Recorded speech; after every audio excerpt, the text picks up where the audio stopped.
Во организација на иницијативниот одбор за спас на оризопроизводството денеска во Блешево, земјоделски производители со механизација ја блокираа едната коловозна лента од магистралниот пат Штип-Кочани, изразувајќи го на тој начин протестот поради неприфаќањето на нивните барања од страна на владата.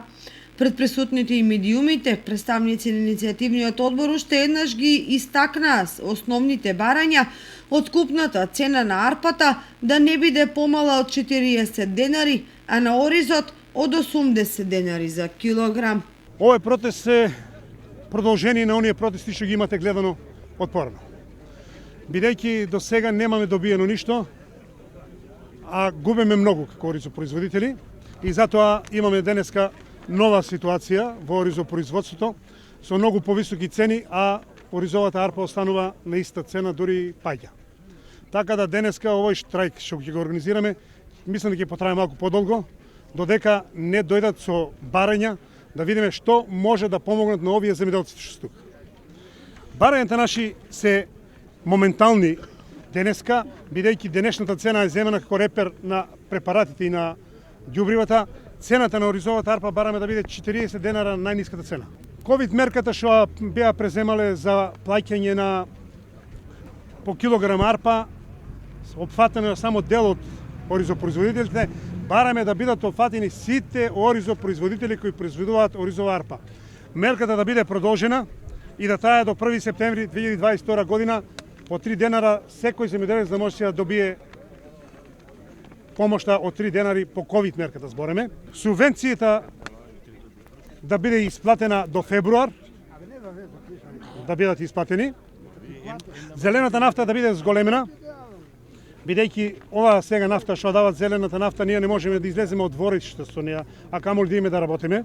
Бараме поттхитно да се реформира акционерското друштво водостопанство, односно да се укине, да се врате назад водостопанство, да се дојде во старите граници каде што самите земјоделци си вршат наводнување на површините, тоа ќе биде во форма дали ќе биде на водна заедница или ќе биде општинско водостопанство, тоа поттхитно треба исто да го преземат.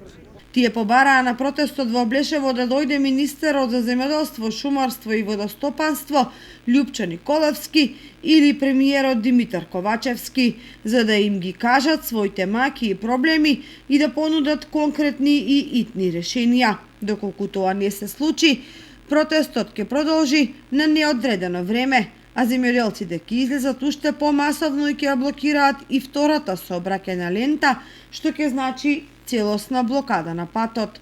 Сето тоа што беше обеќано не е исполнено ниту 1%. Ке почнеме најпрво вака, со субвенциите од 3000 денари, беме излажени, беме кај премиерот, екс-премиерот Заев. Тој не обеќаше дека субвенциите до крајот на 2021 до 31 декември ќе бидат исплатени. За жал од сето тоа ништо нема. Со ковид мерката, дека ќе бидат опфатени сите земјоделци, за жал не се опфатени.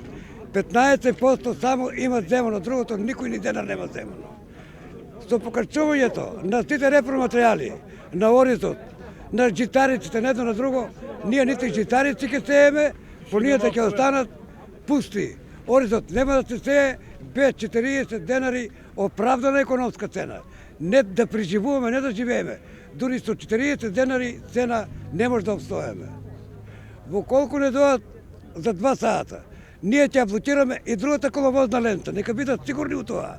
Нема да се плашиме, оти ние сме толку излажени, толку уништени, омаловажени, ние сме најниското нешто во општеството што постои.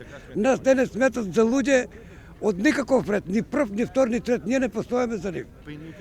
За минимална плата не се бориме. Ние не тражиме апанажи, не тражиме ваучери за одмори.